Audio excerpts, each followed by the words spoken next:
A multiple of programs have been lined up to be commissioned ahead of the president to be in office. Those you expected this afternoon are also part of them.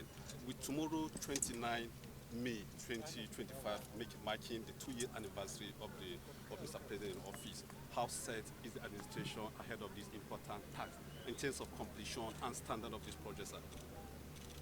Well, I thank God that you have been part of this journey. We have outlined the projects that will be commissioned in this second year anniversary of Mr. President. This afternoon, we were at the National Conference Center. You can see for yourself the quality of job, and that is ready. The contractor, Julius Berger, has fulfilled the promise they have made. We also have N5, the life camp. That is also from 95% ready. And Berger has also said before the end of the week, this week, that job is also ready. Now we're at Gishiri from the interchange, the junction there. You can see that CGT have done a marvelous job. They have completed this axis. And by my rights, going to judges' quarters have been completed.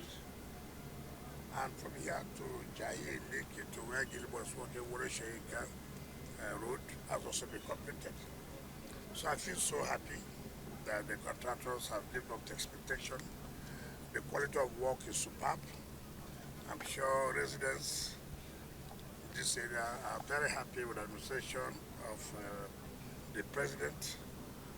He has made promises that he was going to develop and create road infrastructure.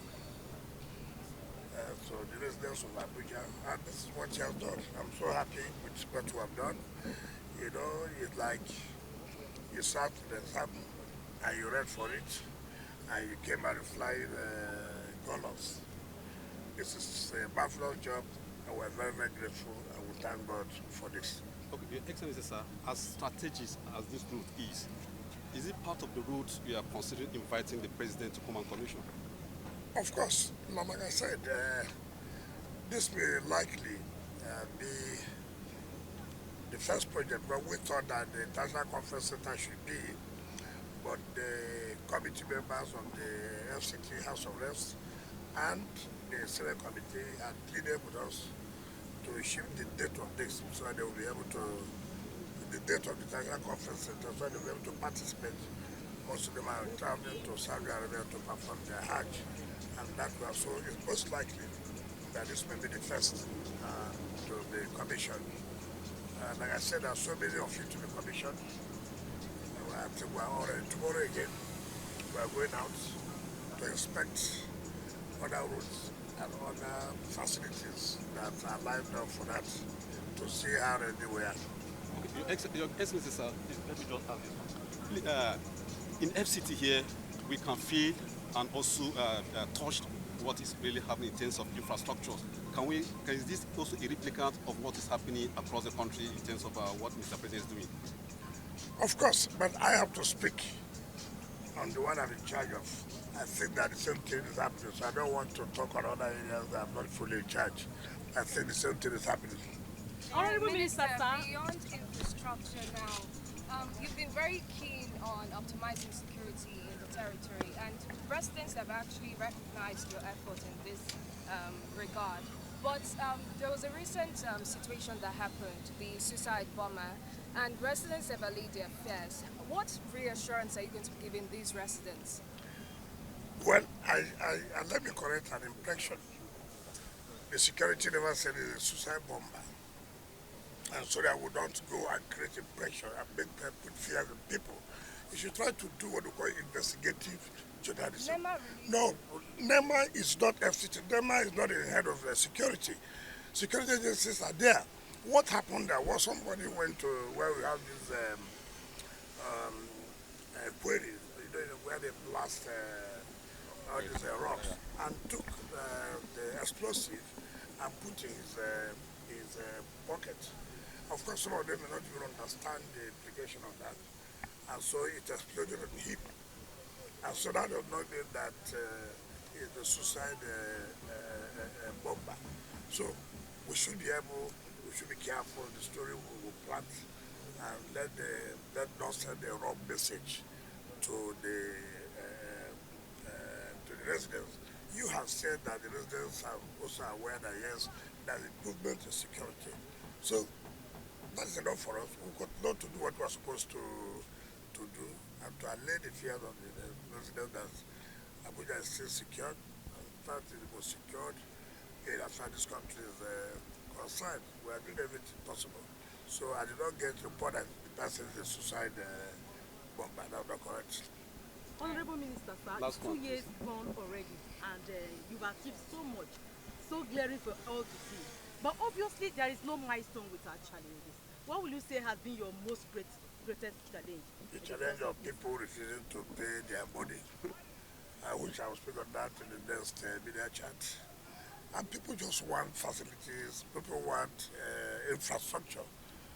But nobody asks, where are you getting these funds? Abuja is not one of the oil cities. We only rely on taxes.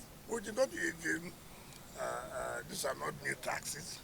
These are taxes that have been here for years. It's unfortunate that most elites own houses overseas. They know the implication of not paying your taxes. They know such houses are gone.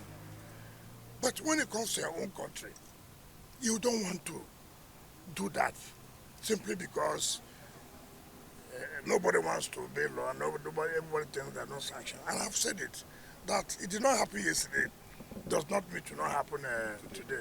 That it will not happen today does not mean to not happen tomorrow. So we must live, we must do something to say that we're also supporting government to see that those infrastructure that we need, we do our own part. Look at the years, 20-something years, 30-something years, and how much is it? We have not increased the ground rent, but we are working towards that. We'll do that. I can assure you, the president has given a window of 2 weeks. Let nobody think that blackmail or whatever will stop us. We'll do what we're supposed to do. This is all about leadership. We will not get in for blackmail. We'll do the right thing. If we have not paid, we will take. As I traveled, I signed over 1,500 CFOs and assignment. Now, when we sign that, you collect the CFO, and then you will not pay taxes to the government.